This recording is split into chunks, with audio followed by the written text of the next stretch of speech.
Hello Top Top Mom! Aujourd'hui, épisode numéro 12. Un épisode plus personnel. Certainement le plus personnel jusqu'à maintenant.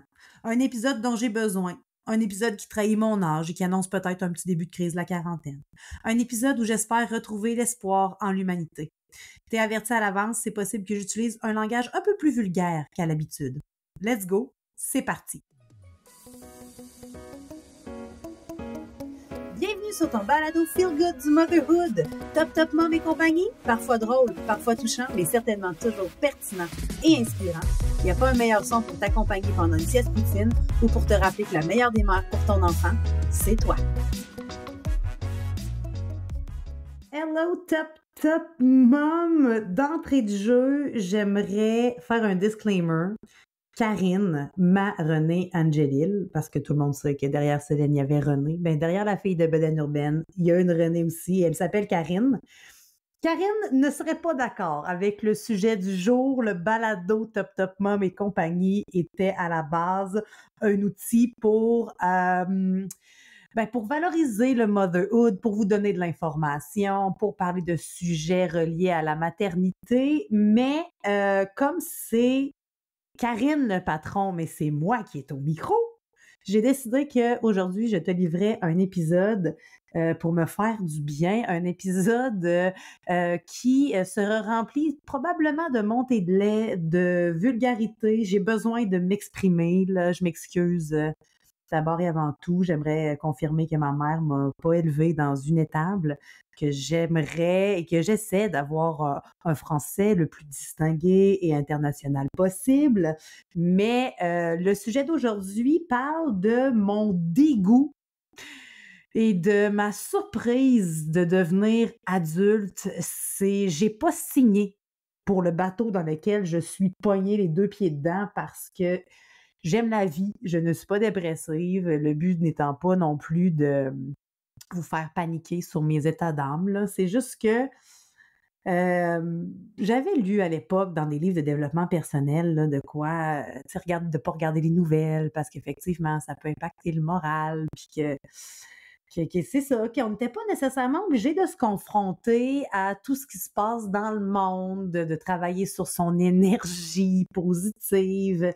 Puis là, je t'invite à, si toi, tu ne consultes pas, que tu ne consommes pas les nouvelles télévisées ou écrites, que tu as décidé d'adhérer à ce mouvement-là, de te tenir loin des informations et des nouvelles, continue, reste à la pêche, mon ami. Écoute, il n'y a rien qui t'empêche de te conscientiser sur ce qui se passe sur ta planète.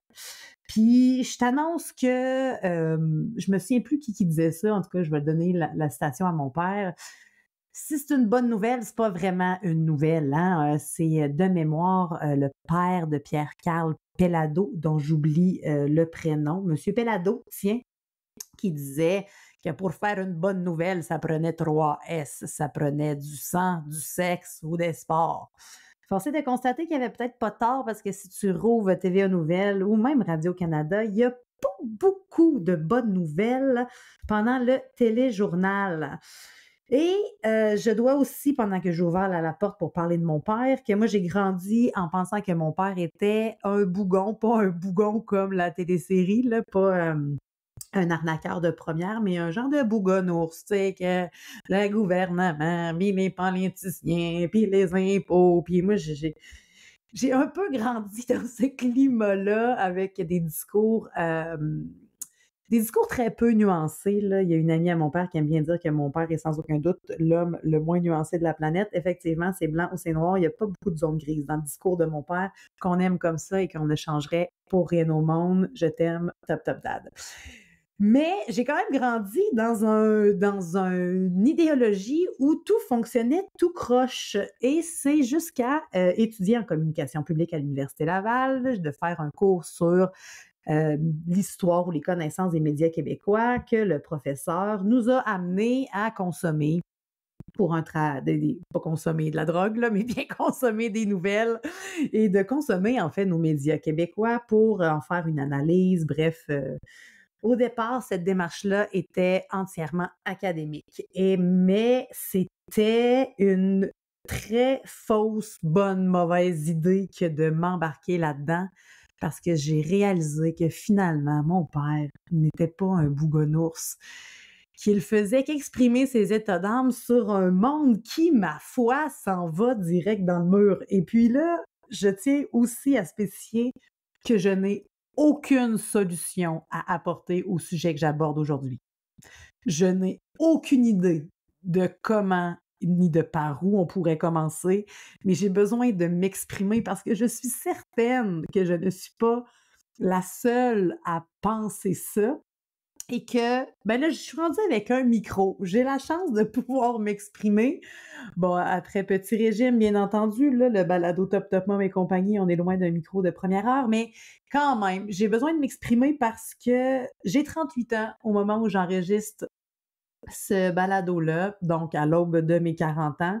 J'ai besoin de m'exprimer. Alors, me voici sous un nouveau jour, celle qui chiale, là, je me fais un peu penser au personnage d'Arnaud Soli qui fait rien que crier dans son micro.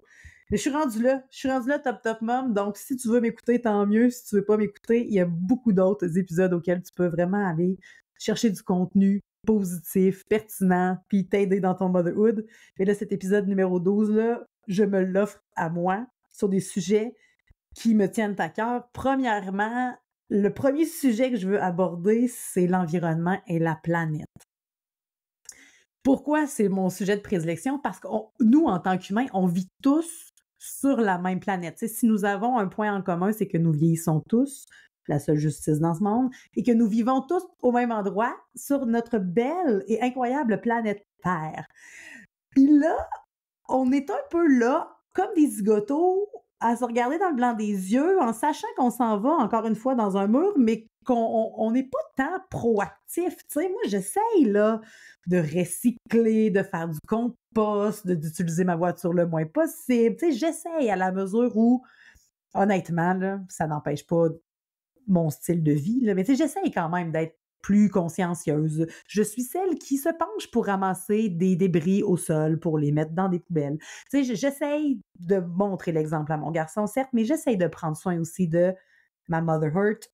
J'essaye du mieux que je peux, mais je dois quand même porter une attention particulière ou mener ton attention au fait que, en fait, peu importe le nombre de papiers que je vais ramasser au sol, tant et aussi longtemps que Taylor Swift fait des allers-retours dans son jet privé, on dirait que mes petites actions au quotidien n'ont pas vraiment beaucoup d'impact sur la santé de ma planète.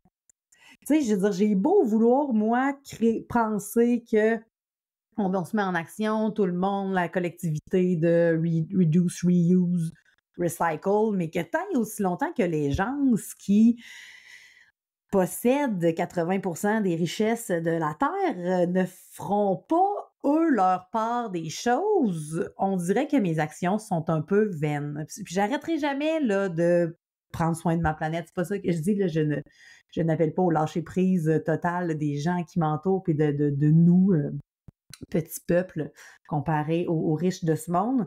Mais je me demande honnêtement, quand ces gens-là, qui habitent sur la même planète que moi, là, qui vont être tôt ou tard confrontés au même réchauffement de la planète puis au même changement climatique que moi, je me demande quand eux vont se réveiller. Je me demande quand eux vont commencer à mettre la main à la pâte. Tu sais, puisque je comprends là, que l'argent, le pouvoir, qui ont des micros beaucoup plus importants que le mien. Tu sais, je peux comprendre là, qu'il y a des gens qui ont travaillé pour être maintenant propriétaires d'usines, mais tu sais, je veux dire, à quel point, c'est quand le moment dans la vie d'un humain qu'il devient tellement pourri par sa fortune et là, c'est là que ça commence, qui se crisse du monde autour de lui. Quand je dis que ça commence, c'est les vrais mots, là, mon vrai parler. Bienvenue dans ma vie. Je me demande honnêtement quand ces gens-là vont se réveiller puis ils vont dire OK, effectivement, nous aussi, il faudrait peut-être penser prendre soin de notre planète, revoir nos procédures, écouter le discours de gens qui ont des connaissances dans ce domaine-là, de regarder nous aussi les études qui sont faites, de regarder le constat global, social de la nature de notre planète, puis de se dire, ouais, OK, nous aussi, on va essayer de faire mettons, 1 ou 2% d'efforts. Là. À quel point ces gens-là seraient impactés à gagner, je ne sais pas, on peut même parler de dizaines de millions de moins par année pour prendre soin de notre maison à nous. Parce que, tu sais, je veux pas être fataliste, mais je vais l'être un peu. Je veux pas être fataliste, mais quand on n'a plus de planète, il n'y a plus personne qui est là, là. On s'entend que c'est quand même un sujet qui devrait toucher tout humain qui respire présentement sur notre planète, non? Puis pourtant, j'ai l'impression que nous, on parle de faire du compost puis de mettre du respect dans ton bac pour citer à la claire ensemble. Mais en fait, on comprend que mon empreinte carbone est beaucoup moins importante que des multinationales qui semblent se soucier très peu, de l'opinion des gens, puis du discours collectif, puis des experts dans le domaine. Fait que, tu sais, moi, ça, la première chose, si j'étais au pouvoir, la première chose que je ferais, c'est de nommer quelqu'un au ministère de l'Environnement qui va aller shaker tout ce beau monde-là, puis qui va prendre des décisions, oui, avec sa tête, mais aussi avec son cœur, parce que c'est un peu, je trouve, impertinent de scraper notre planète pour enrichir des gens qui sont déjà très riches, tu sais, on s'entend. Puis là, c'est comme ça que je te flippe mon deuxième sujet, l'argent. Mon gouvernement, puis ses décisions de crétins. Je veux dire, ça fait aucun sens que moi, je me tue à travailler, puis je suis vraiment très reconnaissante de pouvoir payer des impôts. Ça veut dire que je gagne très bien ma vie, puis que je suis contente. Mais il y a quand même une très grosse partie de mes revenus qui s'en vont dans les bourses de l'État parce que, puis il ne faut pas m'interpréter, là, je suis très reconnaissante de vivre dans un pays comme le Canada, dans une province comme le Québec, où globalement, si tu te fermes les yeux, ça va quand même pas si mal que ça.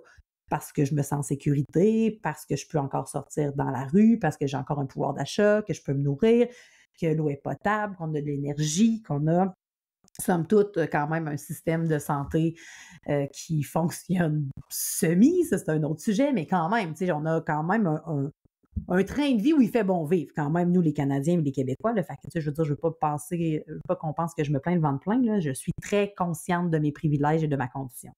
Mais, je suis forcée de constater, puis là, c'est vraiment, je pense que c'est exactement cette nouvelle-là qui m'a poussée à enregistrer cet épisode de balado-là.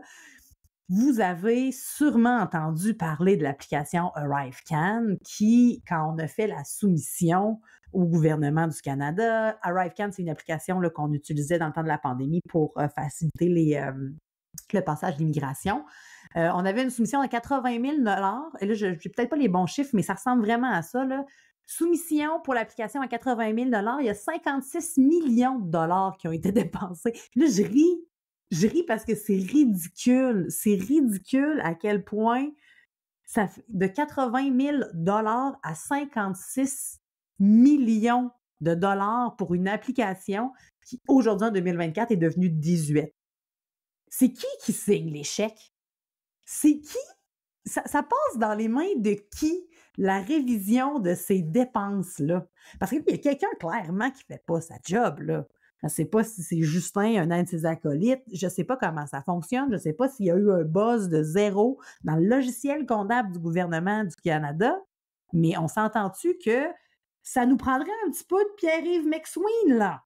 Parce que là, clairement, on a beaucoup plus de dépenses que de revenus. Puis il me semble que la seule chose que j'ai retenue de mon cours d'économie au cégep, oh mon Dieu, cours d'économie au cégep. Je viens de me donner une petite bulle au cerveau. Mais peu importe, c'est la seule chose que j'ai compris, bon, pas la seule, mais en tout cas, une chose que j'ai retenue de ce cours-là, c'est que tu peux pas gérer une entreprise, un gouvernement, ou peu importe, toute chose qui nécessite une certaine rentabilité, à dépenser des millions de dollars, des dizaines de millions de dollars dans une application qui ne sert déjà plus. Je veux dire, ça fait aucun sens. Puis tu sais, là, si je parle de mon gouvernement, plein de décisions crétins pour pas grand-chose finalement. Tu sais, on avance, mais on déshabille Paul pour habiller Jean. Des postes au gouvernement qui, selon mon humble opinion, et je n'ai pas étudié en politique, là, fait que là, ça sert à rien, Suzanne, de m'écrire et me dire « Tu comprends rien au système? » Effectivement, là, j'ai pas de connaissances en politique. Mais il me semble qu'un petit bouton reset, là, juste dans les différents ministères, il me semble que ça ferait déjà du bien, il me semble qu'on sauverait déjà des sous. Puis il me semble qu'à un moment donné, la personne au pouvoir devrait être en mesure, avec son équipe d'experts, de s'asseoir puis de prendre les meilleures décisions pour les Canadiens, les Canadiennes, les Québécois, les Québécoises. Parce que je parle de mon gouvernement canadien, mais on pourrait parler aussi du gouvernement du Québec, puis son usine batterie, là, je veux dire, c'est qui, puis des équipes de hockey qu'on paye pour venir nous entertainer pendant que nos enseignantes, nos infirmières n'ont pas de conditions de travail. C'est aberrant. Puis comme je le dis d'entrée de jeu, j'ai aucune solution. Demain matin, avec une baguette magique, Marie-Pierre Villeneuve de Beden Urbaine se ramasse au pouvoir, je ne sais pas par où je commence. Je n'ai aucune idée de l'ampleur de ce travail-là, de ce poste-là, de cette réalité-là qu'est la politique, mais sérieux, c'est sûr que je peux pas faire pire. Je suis convaincue, juste à me ramener à l'essentiel, que nous sommes des êtres humains, que nous avons droit d'avoir les droits égaux, puis que dans la vie, il y a certaines priorités over le hockey puis des usines de batterie. Je peux pas faire pire que les décisions qui se prennent présentement au gouvernement, c'est impossible. Puis là, ça m'amène quand même à réaliser que c'est la première année, parce que j'ai toujours voté, c'est mon droit, je suis très privilégiée d'avoir ce droit de vote-là, puis qu'on, entre guillemets, écoute mon opinion. Donc, j'ai toujours voté, du plus loin que je me souvienne, peut-être mis à part les années où j'habitais au Mexique, là, j'ai quand même pas poussé là, mon droit de vote là, par anticipation ou à distance. Mais j'ai toujours voté. Puis là, cette année, honnêtement, là, aux prochaines élections, là, je sais pas. Je sais pas parce qu'il n'y en a pas un pour rattraper l'autre. On a vraiment l'impression toujours de voter pour le moins pire. Là, vous allez me dire, aux voisins du Sud, c'est guère mieux, là. Tu sais, je veux dire, pour ne pas le nommer, là, tout le monde connaît un peu le... Pas vrai, peut-être que tu connais pas ça, parce que t'es parti à la pêche, puis t'es bien à la pêche, puis c'est parfait de même. Mais je t'annonce que ça se peut que Donald Trump remporte la course à l'investiture pour le Parti républicain contre Joe Biden. Puis là, tu sais, Donald Trump, lui, une autre affaire, parce que je parlais du Canada, mais là, on peut s'en aller pas très loin de chez nous. Donald Trump qui est au prix avec beaucoup de problèmes de justice, là. Puis, tu sais, de genre de non-respect de la femme, des agressions sexuelles, je veux pas me mêler, mais aussi des trucs fiscaux. Puis là, lui, là, je l'ai lu dans le journal à matin. Le matin où j'enregistre l'épisode de balado-là, il va avoir quand même le droit de se présenter aux élections parce que la Constitution américaine lui donne le droit de se présenter quand même si il est au prix avec des problèmes avec la justice.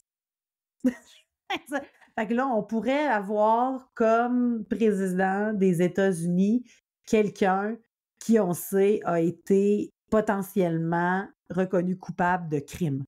Non, mais hein?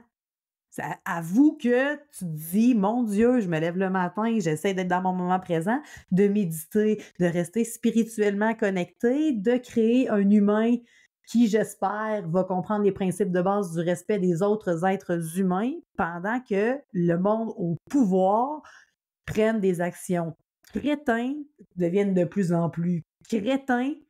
C'est vraiment un monde de crétins.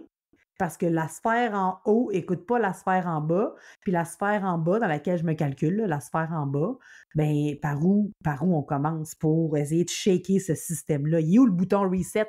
Un petit bouton reset, là, comme François Pérusse, je sais pas si tu as la référence, mais petit bouton reset, là, ça nous prendrait vraiment ça. Un petit bouton reset, dire écoute, on va recommencer, parce que là, clairement, toi, tu t'enrichis sur le dos des autres, les pauvres deviennent de plus en plus pauvres, notre pouvoir d'achat diminue, pendant que celui des personnes riches, ultra riches, méga riches, à faire... Il y a certaines personnes qui sont riches puis qui ont des grandes causes puis qui ont des grandes fortunes parce qu'ils ont eu des excellentes idées, sont nés après leurs parents, qui ont révolutionné la planète. Mais tu sais, il y a beaucoup de gens qui s'enrichissent à être beaux et photogéniques aussi, là. Puis ça aussi, c'est une autre chose qui, dans ma tête, ne fonctionne pas, que à être populaire, tu gagnes plus d'argent qu'un urgentologue qui sauve des vies. Ça aussi, ça prendrait un petit piton reset là-dessus. Troisième sujet, les femmes. Les femmes, on a gagné beaucoup, là, je veux dire, on avance, mais on avance clairement pas assez vite, là. OK, le droit de vote, c'était le fun, Suzanne, là, mais là, je veux dire, on peut-tu parler de Le mom shaming, ça, c'est mon sujet de prédilection, mais on peut-tu parler aussi de la santé publique des femmes? Hein, j'en parlais avec Valérie Roberts, que la rééducation périnéale, là, si c'est un problème d'homme, ça ferait longtemps que ce serait sur le système de santé publique, ça. Mais non! Ouais, non, on n'en parle pas trop. Puis, tu sais, je veux dire, on a encore beaucoup de chemin à faire. C'est rendu que les femmes, certaines d'entre nous, prennent la décision de ne pas avoir d'enfants, et non pas parce qu'elles ne veulent pas avoir d'enfants, parce qu'on ne sait plus où les mettre. On manque de garderie pour prendre soin de nos enfants. Et là, tantôt, je parlais qu'au ministère des Finances, là, je mettrais Pierre-Yves McSween en poste pour qu'il essaye de nous balancer ça, ce petit budget-là qui fait rien qu'être dans le rouge depuis des dizaines d'années. Là, j'allais dire des milliers d'années, on va se calmer. Là. Mais tu sais, quand même, on se renchérit pas le coffre là, au gouvernement du Canada ni au Québec. Mais pour le ministère de la Femme, là, moi, je mettrais Kim Lizotte. Moi, je pars au front avec Kim Lizotte quand vous voulez, m'a porté l'étendard des femmes. Puis encore là, je porte un chapeau qui ne m'appartient pas parce que je ne sais pas encore comment on pourrait shaker tout ça. J'aimerais être féministe. En fait, je suis féministe parce que je crois beaucoup à l'égalité entre les hommes et les femmes. Hein, le but, c'est pas de savoir qui est le meilleur, là. On veut juste être traité de façon égalitaire. Donc, je pense que je suis féministe, mais je ne suis pas une féministe si engagée, puis je ne suis pas une féministe si renseignée non plus. Des fois, honnêtement, je lis sur les... ça fait beaucoup des fois. Des fois, je lis sur les réseaux sociaux des trucs, puis je me dis, mais mon Dieu, j'ai toujours pensé comme ça, puis il ne faudrait pas que je pense comme ça, mais on aurait besoin d'un petit cours de féminisme 101 pour comprendre, puis savoir comment on peut en venir qu'à prendre notre position. Les féminicides, ça augmente en nombre alarmant. Mais c'est quoi ce bordel? Moi, je suis là, puis j'ai un petit garçon de 13 ans, puis j'ai dit que les filles, c'est comme des fleurs, il faut en prendre soin. Pendant qu'il y a d'autres cocos, bon, là, vous allez me parler de troubles de santé mentale, puis de conditions X, Y, Z, là, mais peu importe. L'homme s'en prend à la femme comme si c'était un objet. Hey, écoute, il a fallu que Barbie fasse un film. Hein? Greta puis Margot Robbie, si vous n'avez pas vu le film Barbie, moi, j'ai vraiment adoré le concept. Mais encore là, on parle justement de la place de la femme dans le monde. Puis on a eu encore une fois là, avec le problème avec la mise en nomination aux Oscars parce que le seul qui a été mis en nomination pour son rôle dans le film Barbie, c'est Ryan Gosling. Bon, vous allez me dire que Ryan, un bonbon pour les yeux, puis un excellent acteur, mais quand même! Je veux dire, c'est pas la boucle qui fait déborder le vase, ça, que de faire un film sur la condition des femmes, passer ça par un personnage légendaire qui est Barbie, puis de se ramasser avec des nominations aux Oscars uniquement masculines. Je veux dire, c'est aberrant. Puis tu sais, moi, j'ai la chance d'avoir deux nièces extraordinaires, Anaëlle et Olivia, pour ne pas les nommer. Puis je me demande qu'est-ce qui va arriver parce qu'on a fait beaucoup de chemin. Puis je remercie les pionnières du mouvement, puis toutes celles qui ont travaillé pour la condition féminine. Mais quand tu regardes en arrière versus ce qui reste à aller gagner, Dieu du ciel, on n'est pas près de se reposer, nous, les femmes, là. Ah, je me souviens plus, là, j'avais lu ça quelque part, là, que les femmes, on ne devait jamais vraiment arrêter d'essayer d'avancer parce qu'il y a juste une bonne crise pour rappeler aux hommes notre place, tu sais, un genre de... On est toujours un peu sur le qui-vive, là, notre place va toujours rester à être défendue et ça, c'est épuisant juste parce que foncièrement, on n'a pas de pénis. C'est n'importe quoi. Réalises-tu, top mom, ce que je suis en train de te dire? Je suis en train de te parler, puis là, on pourrait pas rentrer dans le racisme, puis on pourrait pas rentrer dans toutes les façons de discriminer les gens qui sont différents de nous. Puis encore une fois, on s'entend-tu que c'est un principe de maternelle, ça, respecter les autres? Que c'est pas parce que ton idée est différente qu'elle est moins bonne, que c'est pas parce que ta religion est différente d'une autre personne que c'est moins bon, que t'es meilleur. Je veux dire, c'est la base la plus basique du respect entre les êtres humains, puis on n'est même plus capable d'avoir ça, nous, dans notre société. Puis là, je vois qu'il y a des avancées, je vois qu'il y a des gens qui font des efforts, puis je suis pas en train de mettre tout le monde dans le même bateau, là, mais c'est plus un portrait global du monde dans lequel je vis. Puis moi, clairement, là, si j'avais su à 5 ans, à 12 ans, que je signerais pour ça, je sais pas si honnêtement j'aurais signé. Je pense que j'aurais dit non. Moi, c'est pas vraiment dans le monde dans lequel j'ai goût d'évoluer.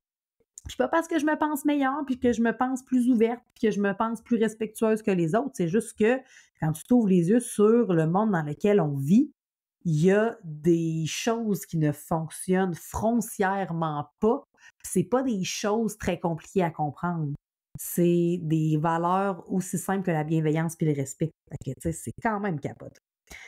Puis là, ça m'amène à te parler des humains avec les autres êtres humains. Ça aussi, c'est quelque chose qui est en train de se perdre avec les réseaux sociaux ou encore dans les familles, dans les relations humaines, dans les relations amicales, dans les relations amoureuses.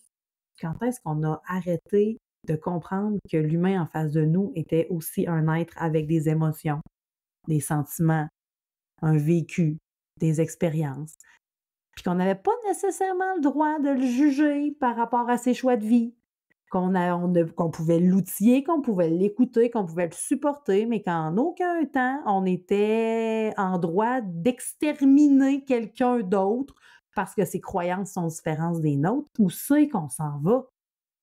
Des guerres de religion. Tu peux bien croire à quoi tu veux, à qui tu veux. Ça change quoi, moi, dans ma vie? À moi.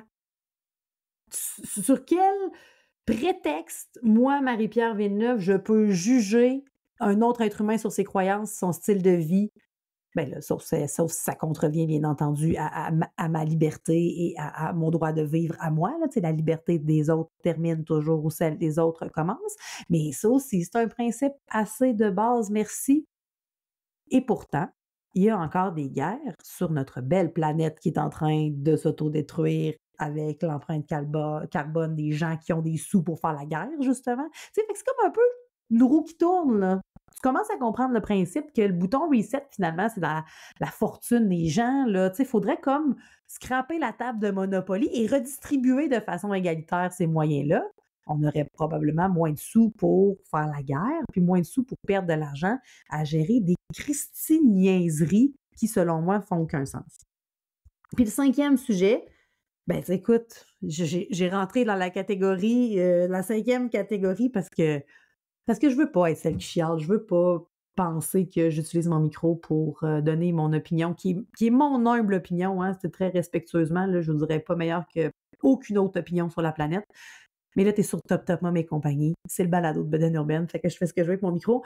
Mais tu sais, le 5e point, j'ai regroupé l'éducation, la santé, les gangs de rue au Québec. What the fuck?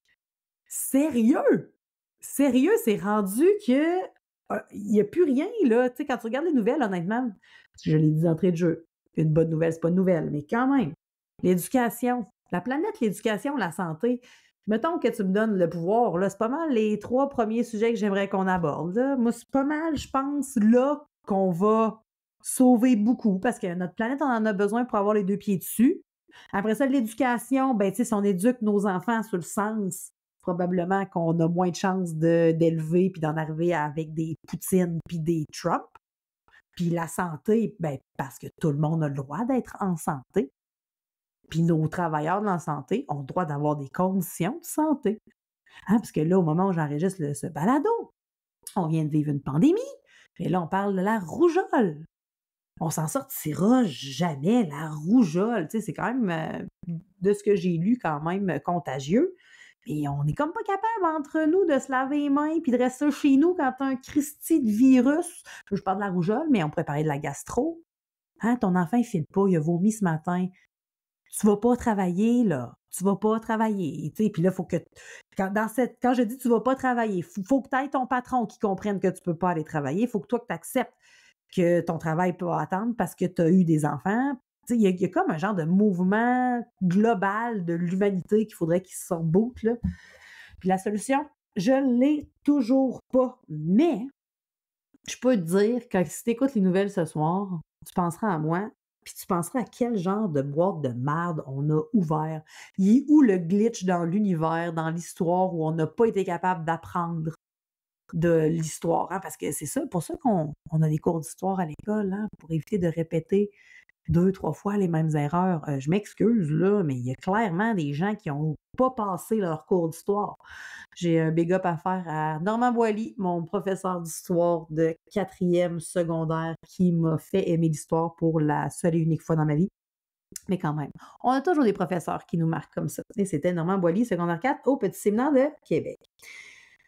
Donc, c'est ça. Moi, j'ai l'impression que les moins bons humains sont de moins en moins bons. Là, ça me fait un peu penser au film Idiocracy. Si t'as pas vu ça, il faut que tu absolument que tu vois ce film-là. Idiocracy, je sais pas c'est quoi en français, mais c'est un peu ça, c'est que la narrative du film, c'est que les gens pas intelligents ont de plus en plus d'enfants au détriment des gens intelligents qui ont de moins en moins d'enfants. Puis ça finit que leurs gros problèmes, finalement, sont plus capables de se débarrasser de leurs déchets, puis ils comprennent pas que pour faire pousser des légumes puis des fruits, ça prend pas du Gatorade, ça prend de l'eau. Fait que là, lui, humain moyen, Luke Wilson, l'acteur Luke Wilson arrive puis il fait juste, ben, moi, je pense que vos champs, il faudrait juste y mettre de l'eau.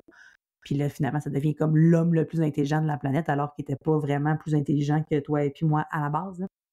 Fait que bref, c'est ça.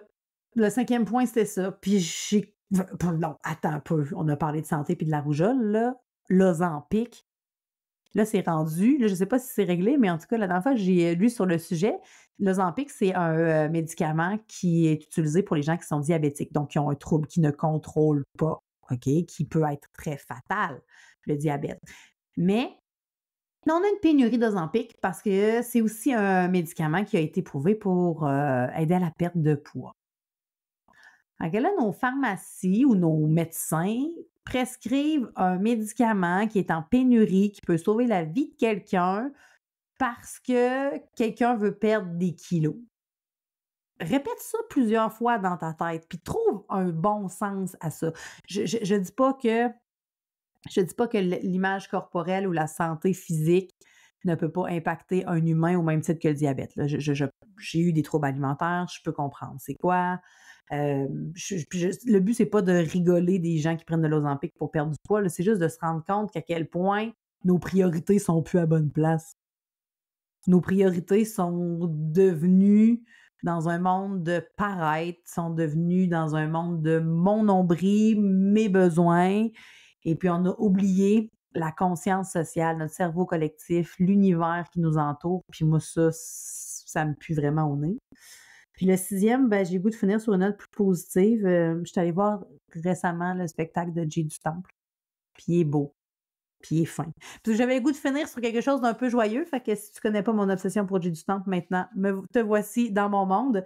C'est vraiment un cool spectacle. Fin, je suis allée là avec mon garçon. C'était son cadeau de Saint-Valentin parce que oui, moi, mon Valentin ne m'appelle pas chérie, il m'appelle maman. Et j'ai passé une très bonne soirée en compagnie de Jay du Temple, pour qui j'ai beaucoup d'affection et beaucoup d'admiration. Donc, en terminant, je me dis que finalement, mis à part continuer à éduquer mon fils sur le sens, je suis tellement impuissante face à tout ce bougonnement que j'ai entendu pendant des années et qui, depuis maintenant quelques années, je me rends compte de mes yeux vus, en écoutant moi-même avec mes oreilles, en regardant avec mes propres yeux de toute la bêtise humaine. Puis honnêtement, je l'ai dit, mais je le répète, si tu me donnes le pouvoir de gérer mon beau pays qui est le Canada ou la province de Québec ou même ma municipalité qui est le Lac-Beauport, là, honnêtement, je ne sais pas par où commencer, mis à part continuer à vouloir un bouton reset. Un bouton reset pour égaliser un peu tout ça, puis essayer de faire comprendre aux gens qu'ensemble, on est plus fort. Non, c'est pas vrai. Je sais exactement par où je commencerai. Je commencerai par donner la médaille de l'Ordre des Chevaliers à Jay du Temple, mais ça, c'est clairement un besoin individuel juste pour moi. Merci de m'avoir écouté avec ma fameuse montée de lait, en espérant que tu partages un peu mon point de vue, en espérant qu'un jour, on trouve une solution, puis on trouve le point de départ pour essayer d'adoucir tout ça. Puis en attendant, ben, on va se concentrer sur ce qu'on se fait de mieux, soit éduquer l'enfant de demain. Peace out! Hey Top Mom! Tu viens tout juste d'écouter un épisode du balado Top Mom et compagnie. Si tu as aimé cet épisode, donne-nous une dose de love en nous accordant la note parfaite de 5 étoiles ou encore mieux, écris-nous un petit mot en commentaire. Merci infiniment d'être aussi top et je te dis à très bientôt pour un prochain épisode de Top Top Mom et compagnie.